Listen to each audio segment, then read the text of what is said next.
ఆపాపాపాపు. అబ్బో, ఈ మైదా రోడ్లు పాడుగాను. మేరీ, మేరీ, డబ్బులు నువ్వు ఉండవయ్యా. ఎవరు? లచ్చక్క, నువ్వా? ఎప్పుడొచ్చా దుబాయ్ నుంచి? అబ్బో, ఎంత మారిపోయావు. ఏం మారిపోవడమో ఏమోనే, మనూరే 50 ఏళ్ళు వెనక్కి వెళ్ళిపోయింది. ఆ రోడ్లేంటే బాబోయ్ నడువంతా పట్టేసింది. కుసిన మంచినీళ్ళుంటాయి ఇవ్వే. కూర్చో కూర్చో, ఇప్పుడే తెస్తాను. తీసుకో అక్క. మందు బిళ్ళలకి ఇంకా అరగంట టైం ఉంది. ఊరుక. ఏంటాకుబు ఇలా అయిపోయావు? ఏంటే, ఏమైందే మేరీ? మందు తాగి తాగి ఇలా మంచాన్ని అతిక్కుపోయాడు సచ్చినోడు. అదేంటే, మద్యపాన నిషేధం అన్నారు కదా? అది నమ్మే ఓటేసి మోసపోయాం. మద్యపాన నిషేధం అంటే పక్కోళ్ళ మందు ఆపేయడం అని అర్థం.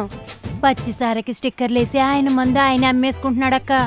ఇంకో 20 ఏళ్ళు గట్టిగా ఉండాల్సిన మనిషి ఈ 5 ఏళ్లలో ఎలా అయిపోయాడు చూడు. ఏటి, దుబాయ్ మందా? లేదుగా, ఆ రోడ్లకి ఆటోలోనే బాటిళ్ళన్నీ పగిలిపోయాయిగా. ఊరుకో, ఎప్పుడు చూడు అదే గోల.